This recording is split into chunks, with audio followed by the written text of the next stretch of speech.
ഓം ഗജാനനം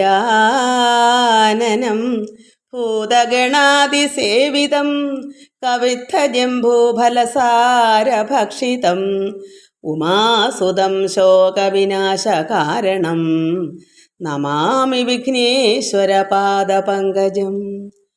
യാകുന്ദേന്ദു തുഷാരഹാരധവളായ ശുഭ്രവസ്ത്രാവൃതായ വീണാവരദണ്ഡമണ്ഡിതപരായ ശ്വേത പത്മാസന യാ ബ്രഹ്മാർച്ചുത ശങ്കര പ്രഭൃതിഭർദേവൈ സദാ പൂജിത സാ മാം പാതു സരസ്വതി ഭഗവതി നിശേഷജാഡ്യാപഹ. ഓം ഗുരുബ്രഹ്മ ഗുരുർവിഷ്ണു ഗുരുർദേവോ മഹേശ്വര ഗുരു സാക്ഷാത് പരബ്രഹ്മ തസ്മൈ ശ്രീ ഗുരവേ നമഃ. ശാന്താകാരം ഭുജഗശയനം പത്മനാഭം സുരേശം വിശ്വാധാരം ഗഗനസദൃശം മേഘവർണം ശുഭാംഗം ലക്ഷ്മീകാന്തം കമലനയനം യോഗഭർധ്യാനഗമ്യം വന്ദേ വിഷ്ണും ഭവഭയഹരം സർവലോകൈകനാഥം. കൃഷ്ണ കൃഷ്ണ മുകുന്ദ ജനാർദ്ദന കൃഷ്ണ ഗോവിന്ദ നാരായണ ഹരി. കൃഷ്ണ കൃഷ്ണ മുകുന്ദ ജനാർദ്ദന കൃഷ്ണ ഗോവിന്ദ നാരായണ ഹരി. അച്യുതാനന്ദ ഗോവിന്ദ മാധവ സച്ചിദാനന്ദ നാരായണ ഹരി. ഗുരുനാഥൻ തുണ ചെയ്യുക സന്തതം തിരുനാമങ്ങൾ നാവിന്മേലെപ്പോഴും പിരിയാതെ ഇരിക്കണം നമ്മുടെ നരജന്മം സഫലമാക്കിടുവാൻ. കൃഷ്ണ കൃഷ്ണ മുകുന്ദ ജനാർദ്ദന കൃഷ്ണ ഗോവിന്ദ നാരായണ ഹരി. അച്യുതാനന്ദ ഗോവിന്ദ മാധവ സച്ചിദാനന്ദ നാരായണ ഹരി. വരദായികേ ദേവി ലളിതാംബികേ കനിയേണം നീയെന്നും മൂകാംബികേ. വരദായികേ ദേവി ലളിതാംബികേ കനിയേണം നീയെന്നും മൂകാംബികേ. ലോകമാതാവേ ഭുവനേശ്വരി ആനന്ദം ചൊരിയേണം ജീവനാഥേ. ലോകമാതാവേ ഭുവനേശ്വരി ആനന്ദം ചൊരിയേണം ജീവനാഥേ. വരദായികേ ദേവി ലളിതാംബികേ കനിയേണം നീയെന്നും മൂകാംബികേ. ലോകമാതാവേ ഭുവനേശ്വരി ആനന്ദം ചൊരിയേണം ജീവനാഥേ. അമ്മേ നിൻ ശക്തിയാൽ നിറയ്ക്കണമേ വീഴാതെ തളരാതെ നിർത്തേണമേ. അമ്മേ നിൻ ശക്തിയാൽ നിറയ്ക്കണമേ വീഴാതെ തളരാതെ നിർത്തേണമേ. വരദായികേ ദേവി ലളിതാംബികേ കനിയേണം നീയെന്നും മൂകാംബികേ. വരദായികേ ദേവി ലളിതാംബികേ കനിയേണം നീയെന്നും മൂകാംബികേ. എല്ലാ ഭക്തമക്കൾക്കും എൻ്റെ വിനീതമായ പ്രണാമം. മക്കളെല്ലാം കമൻസുകൾ ഭഗവാനിൽ അർപ്പിച്ചു. ഓരോ മക്കളുടെയും എന്തൊക്കെയാ അത് മക്കളെ, നിങ്ങൾ കമൻസ് ഇത് വായിച്ചിട്ട് കമൻസും കൂടെ നോക്കൂ. ഇതെല്ലാം കൂടെ ഞാൻ പറയാൻ എളുപ്പമല്ല. എല്ലാ മക്കളെയും ഇപ്പം ഞാൻ പേരുകൾ പറഞ്ഞ് ഭഗവാനിൽ അർപ്പിക്കുന്നു. അതായത് 2-3 ദിവസത്തെ മക്കളുടെ പേരുകൾ ഞാൻ കുറേയൊക്കെ എഴുതി വെച്ചു. ഇനി അങ്ങോട്ടങ്ങോട്ട് 4-ാമത്തെ ദിവസത്തേക്ക് എഴുതിയില്ല. അതിനകം വെച്ചുള്ള മക്കളുടെ പേരുകളാണ്. ഇതിലില്ലാത്തവരുണ്ടെങ്കിൽ എന്നോട് ക്ഷമിക്കണം മക്കളെ. ഞാൻ കിട്ടിയതൊക്കെ എഴുതി വെച്ചു. രുക്മിണി മോഹൻ, രാധ, ഗീതാ നായർ, സ്മിത, നിർമ്മല പവിത്രൻ, ഓമനയമ്മ, ബാലകൃഷ്ണൻ നായർ, ഉണ്ണികൃഷ്ണൻ നായർ, ജയാനിൽ, വത്സല, ശ്രീല, ഗോകുൽ, ശാന്തക്കുഞ്ഞ്, താര മനോജ്, ഉഷ ഋഷികേശ്, ദേവി, അജിത, ബിജി ബിജു, ജയബാലു, പ്രസന്ന, വിലാസിനി വലിയപറമ്പിൽ, ശോഭ ഏറത്ത്. അത് ഞാൻ ചോദിക്കട്ടെ മക്കളെ, ഏറത്തെന്ന് പറഞ്ഞാൽ അഞ്ചൽ ഏറത്താണോ? ഞാൻ ചോദിക്കുകയാണ്. എനിക്ക് ഏറത്തൊക്കെ അറിയാം, അഞ്ചലുള്ളതാണ്, അതുകൊണ്ട് ചോദിച്ചാൽ മക്കളെ. ഉണ്ടെങ്കിൽ കമൻസ് ചെയ്യണേ. വിഷ്ണുപ്രിയ, ബിന്ദു പ്രദീപ്, ജഗദമ്മ, ഇങ്ങനെ ഇനിയും ഉണ്ട് ഒരുപാട് മക്കൾ. ഞാനത് എഴുതാനുണ്ടോയെന്ന്, കാരണം നീക്കി വെച്ചപ്പോൾ ഒരുപാട് പേരും ഇതിനകത്ത് എല്ലാ മക്കളും ഇതിൽ ഒത്തിരി വട്ടം ഉണ്ട്. അതിൽ ഓരോ വട്ടം എഴുതി. ഇനി അതുകൊണ്ട് ചിലപ്പം എനിക്ക് വിട്ടുപോയി കാണും, അത് ക്ഷമിക്കണം. എല്ലാവരെയും ഭഗവാനിൽ അർപ്പിക്കുന്നു. ഇതിൽ പറയാത്ത മക്കളുണ്ട്. ഭാഗവതം വായിക്കുന്നതും വായിക്കാത്ത മക്കളും ലോകത്തുണ്ട്. ഭഗവാന്റെ മക്കൾ, ഭക്തമക്കൾ, അവരെ എല്ലാവരും എവിടെ ആയാലും ഭക്തന്മാരാണല്ലോ.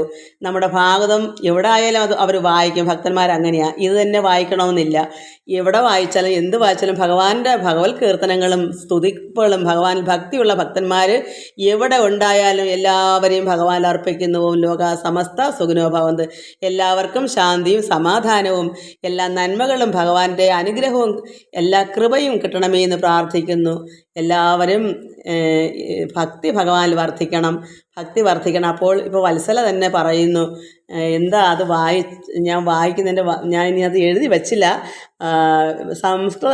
സംസ്കൃതം പഠിക്കാനായിട്ട് ചേർന്നു, അതാണ് പറഞ്ഞത്. അത് വായിച്ച് നോക്കും മക്കളെ. ബാക്കി എന്താണെന്ന് ഞാനത് വായിച്ചു, ഭഗവാനിൽ അർപ്പിച്ചു.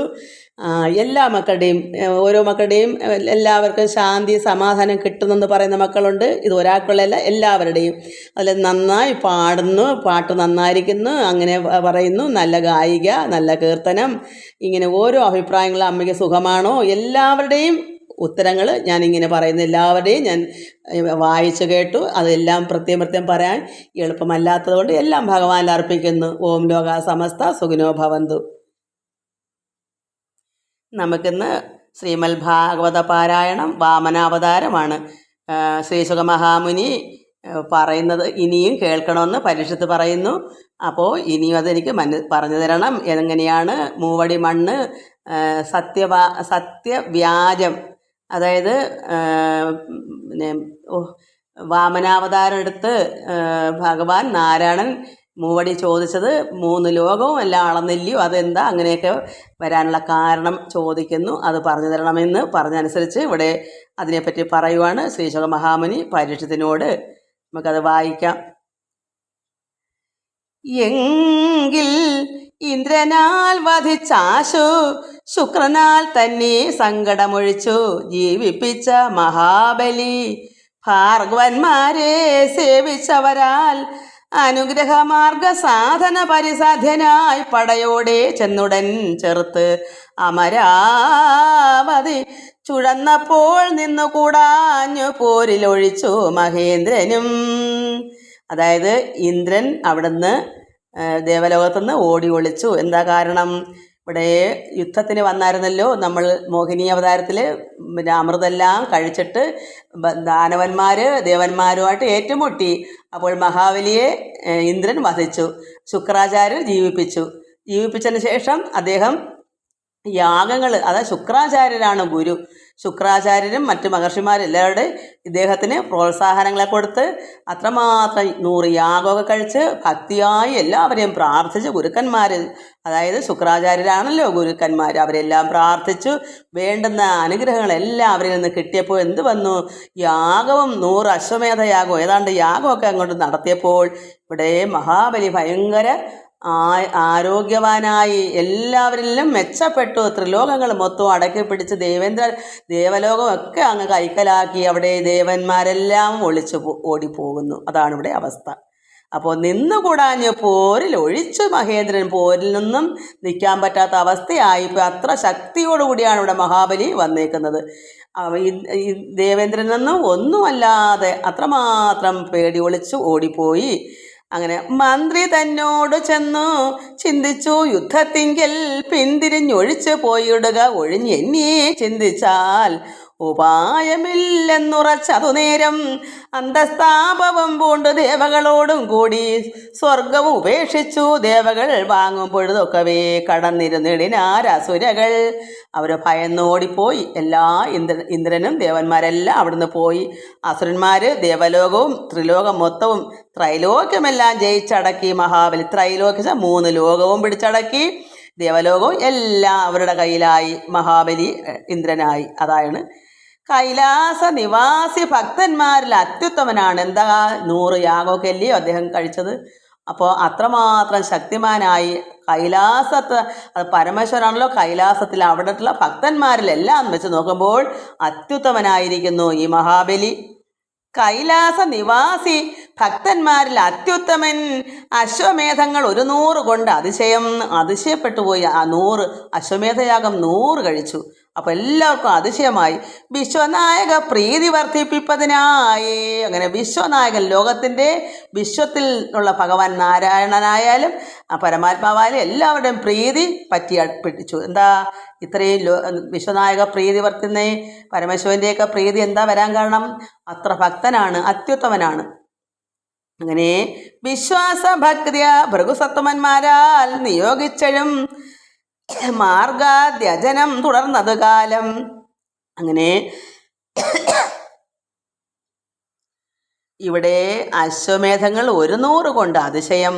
വിശ്വനായക പ്രീതി, പരമാത്മാവായ പരമേശ്വരൻ്റെ പ്രീതി വർദ്ധിക്കാൻ വേണ്ടി ആണ് യാഗങ്ങളെല്ലാം കഴിച്ചത് കേട്ടോ. വിശ്വാസഭക്തിയ ഭൃഗുസത്തമന്മാരാൽ, അത് ഭൃഗുസത്തമനാര ശുക്രാചാര്യർ, ആര്യരും മറ്റു മഹർഷിമാരുടെ എല്ലാം നിയോഗിച്ചു. അവർ പറയുന്നത് അനുസരിച്ച് തന്നെ ഇദ്ദേഹം എല്ലാം അനുസരിച്ച് മാർഗാദ്യജനം തുടർന്നത് കാലം.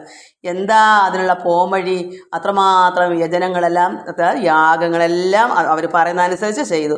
അപ്പോൾ പ്രത്യക്ഷനായി നിന്നൊരു മാരീചൻ അതിഥിയാൽ എത്രയും അനുകൂല സൽകൃതനായ അന്നേരം നഷ്ടദേവേന്ദ്രത്വവും ദൈത്യാധിപത്യത്തെയും വിഷ്ടവമുഖേഷ്വമംഗലത്വത്തെയും ദൃഷ്ടുവാ ചോദിച്ചാൻ. അതിഥിയോടെന്തിതെന്നെല്ലാം പരിബോധിപ്പിച്ചതു ഖേദാലൊക്കവേ ജനനിയും. അങ്ങനെ ഇദ്ദേഹം മഹാബലി ഇത്രയും ധൈര്യമായിട്ട് ത്രിലോകങ്ങളെല്ലാം അടക്കി, ദേവലോകമെല്ലാം പിടിച്ചടക്കി, ദേവേന്ദ്രനെല്ലാം ഒളിച്ചോടി, ദേവന്മാരെല്ലാം അങ്ങനെ പോയപ്പോൾ അവിടെ ആര് വന്നു?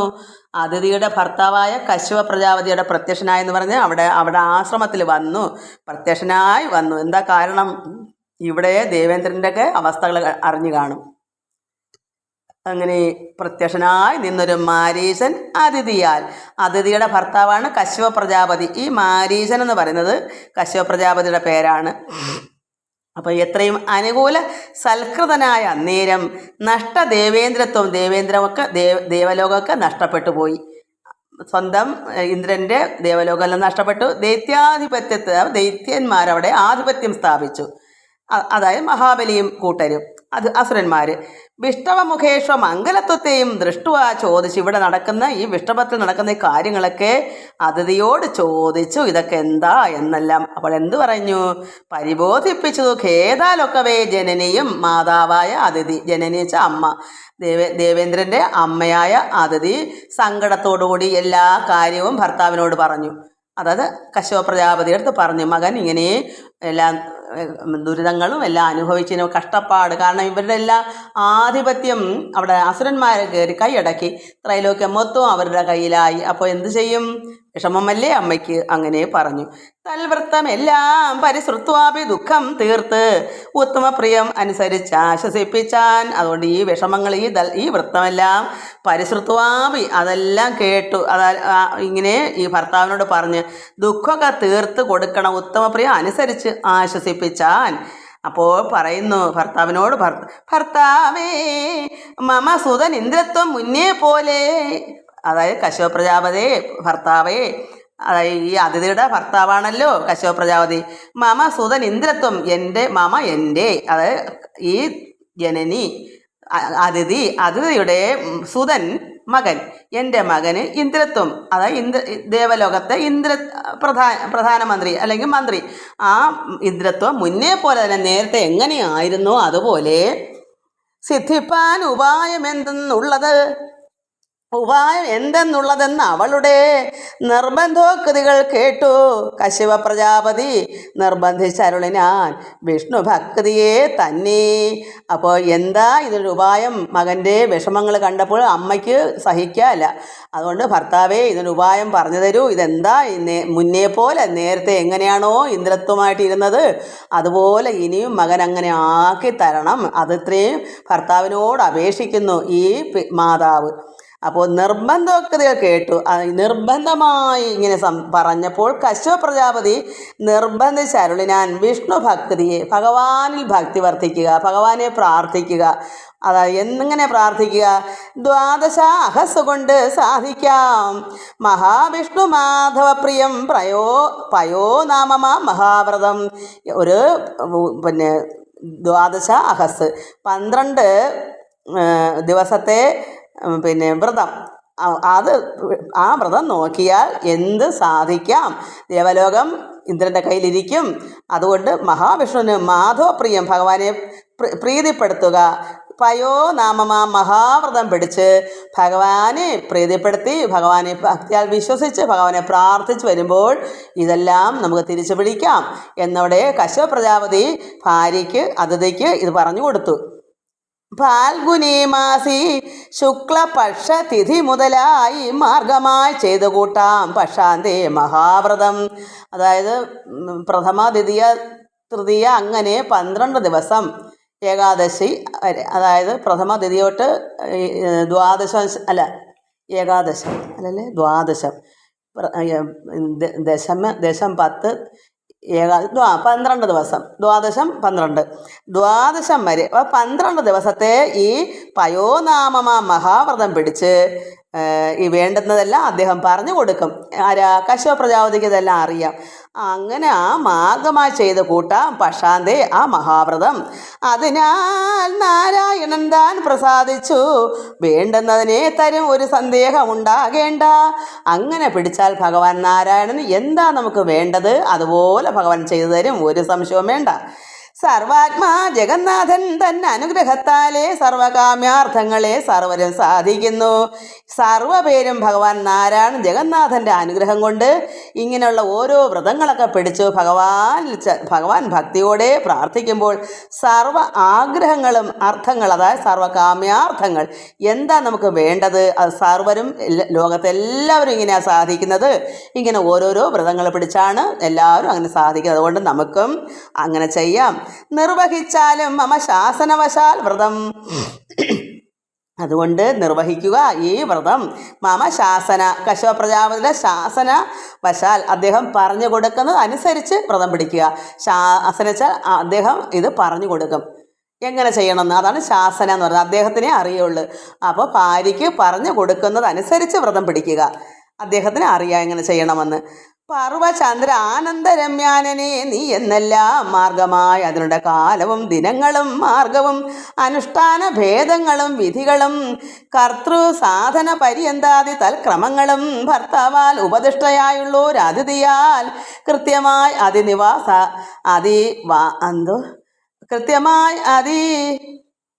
അതിനവസാന കാലത്തിങ്കിലാ. അപ്പോൾ ഇതെല്ലാം നടത്തുമ്പോൾ ഇതെല്ലാം പറഞ്ഞു കൊടുക്കുമ്പോൾ ഈ വിധികളും കർത്തൃ സാധന പര്യന്താദി തൽക്രമങ്ങളെല്ലാം ഈ ഭർത്താവായ കശ്യപ പ്രജാപതി ഉപദിഷ്ടയായുള്ള ഒരു അതിഥിയിൽ എല്ലാം പറഞ്ഞു കൊടുക്കുമ്പോൾ അതുപോലെ ചെയ്ത് കൃത്യമായി അതിന് എങ്ങനെ അവസാനം വരും. ദ്വാദശം ആ 12ാമത്തെ ദിവസം അവസാനമാകുമ്പോൾ അതിൻ്റെ കാലം തികയുമ്പോൾ വന്ന് ഉത്തമ ശ്ലോകം താനും പ്രത്യക്ഷനായാനല്ലോ. ഇത് ഈ 12 ദിവസത്തെ വ്രതം നോക്കുമ്പോൾ ഭഗവാനുടെ വേണ്ടുന്ന കാര്യങ്ങളെല്ലാം ചെയ്തു തരുമെന്ന് പറഞ്ഞു കൊടുത്തതനുസരിച്ച് ഇവിടെ വ്രതം പിടിക്കുന്നു ഈ അതിഥി.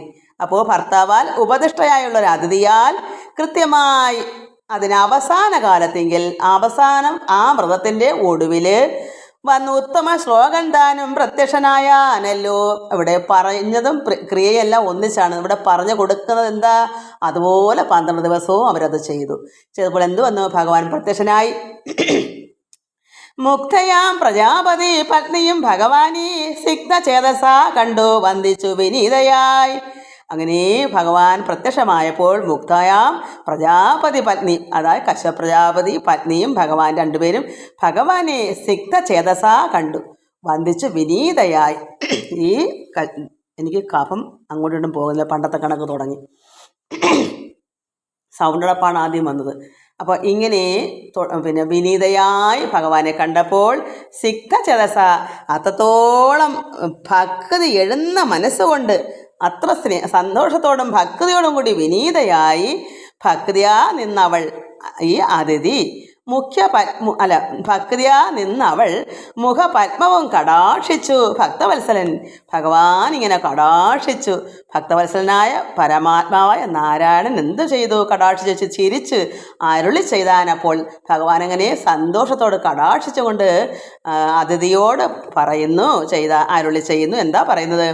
ഭദ്രേ കേൾ, നിനക്കെന്നാൽ എന്തഭിപ്രായം ചൊന്നാൽ അത്രവ തരുവൻ ഞാൻ എന്നു കേട്ട അതിഥിയും. ഭദ്രേ, നീ കേൾക്കൂ, എന്താണ് നിന്റെ അഭിപ്രായം? ചൊല്ലൂ, പറയൂ, അതെല്ലാം അത്രൈവ തരുവൻ ഞാനതെല്ലാം സാധിച്ചു തരാം. നിനക്ക് എന്താ വേണ്ടത്? നീ പറയൂ. അത് കേട്ട് അതിഥിയും ചിത്തകാമ്പ് അഴിഞ്ഞ് അതിശ്രദ്ധയാ. അപ്പോൾ അവരുടെ ചിത്തകാമ്പ് ഉള്ളമെല്ലാം അഴിഞ്ഞ് രോമാഞ്ചം കൊണ്ട് അതിഥി പറയുന്നു, ചിത്തകാമ്പ് അഴിഞ്ഞ് അതിശ്രദ്ധയാ രോമാഞ്ചഗാത്രത്തോട് ഇടർപ്പെട്ടു ചൊല്ലിനാൾ മന്ദം മന്ദം. രോമാഞ്ചമൊക്കെ അങ്ങ് എഴുന്നു വന്നിട്ട്, അത്രത്തോളം ഭഗവാനെ പ്രത്യക്ഷമായി കണ്ടതല്ലേ. അപ്പോൾ എന്താ വരം ചോദിക്കുന്നതെല്ലാം കൊടുക്കാന്നല്ലേ ഭഗവാൻ പറയുന്നത്. അപ്പോൾ എത്രമാത്രം സന്തോഷം ഭക്തിയെല്ലാം അതിൽ വന്നു. അത്രമാത്രം ഭക്തി വരുമ്പോഴാണ് രോമാഞ്ചമൊക്കെ ഇങ്ങനെ എഴുന്നു വന്ന്, ആ ഒരു ഭഗവാന്റെ കൃപ ഇങ്ങോട്ട് വരുമ്പോഴാണ് ഈ രോമാഞ്ചമൊക്കെ അങ്ങോട്ട് എഴുന്നു കയറും. അങ്ങനെ രോമാഞ്ച ഗാത്രം ശരീരം, ഈ അതിഥിയുടെ ശരീരമല്ല രോമാഞ്ച ഗാത്രത്തോട് ഇടർപ്പെട്ടു ചൊല്ലിനാൾ മന്ദം മന്ദം പറയുന്നു. മന്ദം മന്ദം പതുക്കെ പതുക്കെ ഭക്തിയോടുകൂടി വിനീതയായി ഈ അതിഥി ഭഗവാനോട് പറയുന്നു, നിന്തിരുവടിക്ക് എന്നിൽ കാരുണ്യമുണ്ടെന്നാകിൽ അന്തരാ മമാത്മജനായി അവതരിച്ചുടൻ ദാനവന്മാരാൽ അപഹൃതമാം അമരേന്ദ്രസ്ഥാനാദി സകലവും ഇന്ദ്രനു കൊടുക്കണം. അപ്പോൾ ഭഗവാൻ നിന്തിരുവടിക്ക് എന്നിൽ, ആരില്ല? അതിഥിയിൽ കാരുണ്യമുണ്ടെന്നാകിൽ, ഭഗവാൻ എന്നോട് കാരുണ്യമുണ്ടെങ്കിൽ, അന്തരാ മമാത്മജൻ, എൻ്റെ പുത്രനായി, മമ എൻ്റെ, ആത്മജൻ പുത്രൻ, അത് ഭഗവാൻ ഈ അതിഥിയിൽ പുത്രനായി അവതരിക്കണം. ദാനവന്മാരാൽ അപഹൃതമാം അമരേന്ദ്ര സ്ഥാനാദി, അതായത് ഇന്ദ്രൻ്റെ സ്ഥാനാധിപത്യമൊക്കെ സകലവും പിടിച്ച് ഇന്ദ്രന് കൊടുക്കണം. ഇപ്പോഴെന്ത് വന്ന് ഒളിച്ചോടി കിടക്കുമല്ലേ, മറഞ്ഞു നിൽക്കുകയല്ലേ. യുദ്ധം കലശിച്ചപ്പോൾ അവരെല്ലാം ത്രൈലോക്യവും പിടിച്ചടക്കി, ദേവലോകമൊക്കെ ഇന്ദ്രൻ അവിടെ നിന്ന് പോയില്ലേ. അപ്പോൾ അത് മാതാവിന് സഹിക്കുന്നില്ല. അങ്ങനെ ഭഗവാൻ കാരുണ്യമുണ്ടെങ്കിൽ എന്നിൽ മമാത്മജനായി, എൻ്റെ പുത്രനായി ഭഗവാൻ അവതരിക്കണം. അതാണ് ആവശ്യം.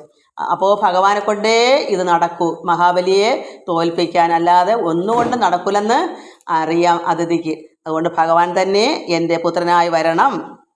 എന്നിട്ട് ദാനവന്മാരാൽ അപഹൃതമാം, അവർ അപഹരിച്ച ഈ ഇന്ദ്രസ്ഥാനം, ദേവേന്ദ്രൻ്റെ ആധിപത്യമായിരിക്കുന്ന ഇന്ദ്രലോകമെല്ലാം ഇന്ദ്രന് സകലവും നേടിക്കൊടുക്കണം. മറ്റെനിക്കൊരു വരം വേണ്ടതില്ലിപ്പോളെന്ന് ചുറ്റും ഉൾക്കലർന്നവൾ നിന്ന് അപേക്ഷിക്കുന്നേരം. അങ്ങനെ വേറൊരു വരവും എനിക്ക് വേണ്ട ഭഗവാനെ നാരായണ, ചുറ്റും ഉൾക്കലർന്നവൾ നിന്ന് അപേക്ഷിക്കുന്നു. അങ്ങനെ അവർ അപേക്ഷിച്ചു. വിശ്വകാര്യവും നിനക്ക് ഉൾത്താരിൽ ചേരും വണ്ണം വിശ്വാസഭക്തിയാ വരുമെന്ന് അനുഗ്രഹിച്ചുടൻ. അങ്ങനെ ഭഗവാൻ എന്തു പറഞ്ഞു? വിശ്വകാര്യവും, ഈ ലോകത്തിൻ്റെ എന്ത് വന്നാലും നിനക്ക് എന്താണ് ഇവിടെ നടക്കേണ്ട കാര്യം, അത് നിൻ്റെ ഉൾത്താരിൽ നിനക്ക് എന്താണ് നീ ഉദ്ദേശിക്കുന്നത്, അത് നിനക്ക് ചേരും വണ്ണം വിശ്വാസഭക്തിയാ വരുമെന്ന് ഭഗവാൻ അനുഗ്രഹം കൊടുത്ത് അങ്ങനെ തന്നെ ആകട്ടെ. നിൻ്റെ ഉള്ളിൽ എന്താ നിനക്ക് വേണ്ടത് അതുപോലെ തന്നെ ആകട്ടെ എന്ന് ഭഗവാൻ വരവും കൊടുത്ത് അനുഗ്രഹിച്ചു. വിശ്വനായകൻ മറഞ്ഞിടാൻ അതിതൂർണം. അങ്ങനെ ഭഗവാനോടൊന്ന് അത് വരമൊക്കെ കൊടുത്ത് മറഞ്ഞു. വിശ്വമാനസ മുഖിതാനുമങ്ങ് അനന്തരം വിശ്വപാലകനെയും ചിത്തത്തിൽ ഉറപ്പിച്ചു. വിശ്വസിച്ച് അനുകൂല ഭർത്താരം അനുസൃത്യ ശുശ്രൂഷിച്ച് അനുവർത്തിക്കും കാലം മരീചിജൻ ഉൾച്ചേരും ധ്യാന സ്വയം ധാമാവും തദ്രേതസാ സുഭ്രുവാം അതിഥൻ ഗർഭസ്ഥനായപ്പോൾ തർഭകാരേണ തന്നംഗങ്ങൾ മുറ്റി ദ്രുതം.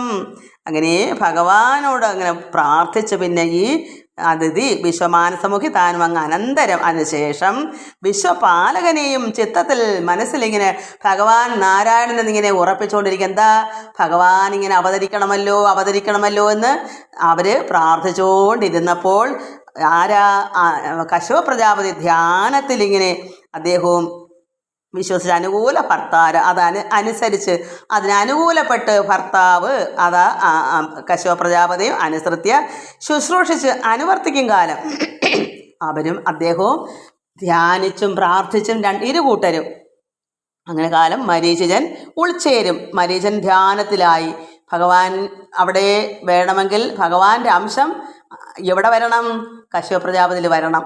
എന്നാലേ ദേവിയിൽ, അതായത് അതിഥിയിൽ അവതരിക്കാൻ പറ്റുള്ളൂ. അതുകൊണ്ട് ഭഗവാനെ തന്നെ ഈ മരീചികൻ, അതായത് കശ്യപ പ്രജാപതി ഉൾച്ചേരും. അദ്ദേഹത്തിൻ്റെ ഉള്ളിൽ ധ്യാന സ്വയം ധാമാവും. തദ്രേതസ, അതായത് ഭഗവാന്റെ ആ ഒരു അംശം ധ്യാനിച്ച് കശ്യപയുടെ ഉള്ളിലാക്കി. എന്നിട്ട് സുഭ്രുവാം അതിഥി തൻ ഗർഭസ്ഥനായപ്പോൾ അങ്ങനെ അതിഥിക്ക് അത് ഗർഭം കൊടുത്തു. അതായത് ഗർഭസ്ഥനായ അപ്പോൾ അർഭകാകാരേണ തൻ അംഗങ്ങൾ മുറ്റിദ്രുതം. അങ്ങനെ അവർ ഭഗവാൻ തന്നെ അവതാരം ഉള്ളിലായി. അത് മുറ്റി അംഗങ്ങളൊക്കെ കുറേശ്ശെ മുറ്റി വന്നു. ജിഷ്ണു സോദരനായി വന്നിങ് അവതാരം ചെയ്യുവാൻ വിഷ്ണു വിശ്വാത്മാവുടൻ ആരംഭിച്ചത് കാലം. അങ്ങനെ ജിഷ്ണു സോദരനായി, ജിഷ്ണു എന്ന് പറയുന്നത് ഇന്ദ്രനെയാണ് ജിഷ്ണു എന്ന് പറയുന്നത്. സോദരനാരാ? ഭഗവാൻ അവതരിക്കുമ്പോൾ അത് ജിഷ്ണുവിൻ്റെ അനുജനായി വരും. അതിഥിയുടെ മകനാവുമ്പോൾ ഇന്ദ്രന് സോദരനാവും, അനുജനായി മാറും. അതാണ് ജിഷ്ണു സോദരനായി വന്നിങ്ങ് അവതാരം ചെയ്യുവാൻ വിഷ്ണു വിശ്വാത്മാവുടൻ ആരംഭിച്ചത് കാലം. ഭഗവാൻ നാരായണൻ അവിടെ തുടങ്ങി കഴിഞ്ഞു. അതിഥിയുടെ ഉള്ളിൽ ഭഗവാൻ ഇങ്ങനെ വളർന്ന് വരുന്നുണ്ട്, ഇന്ദ്രൻ്റെ സഹോദരനായിട്ട്. അങ്ങനെ ബ്രഹ്മാവും രുദ്രന്മാരും നാരദ സനകാദി ബ്രഹ്മജ്ഞന്മാരും ദേവവൃന്ദവും ഋഷികളും ബ്രഹ്മശങ്കരവിധി സന്മയപദം പരബ്രഹ്മ അവ്യയം കൂപ്പി സ്തുതിച്ചാരതിഭക്തിയ. ഇങ്ങനെ അറിഞ്ഞു ദേവന്മാരെല്ലാം. അപ്പോഴെന്ത് വന്നു? അവർക്കും ദേവലോകത്തെല്ലാം ഒളിച്ചോടി പോയി കിടക്കുമല്ലേ. അപ്പോഴെന്ത് വന്നു?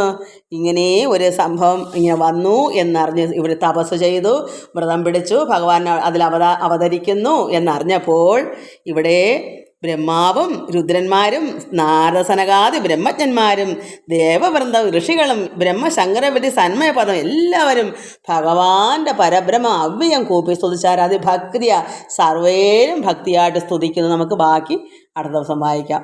എല്ലാവർക്കും നമസ്കാരം മക്കളെ. ഓം ലോക സമസ്ത സുഖിനോ ഭവന്തു. ഹരി ഓം ഹരി ഓം ഹരി ഓം.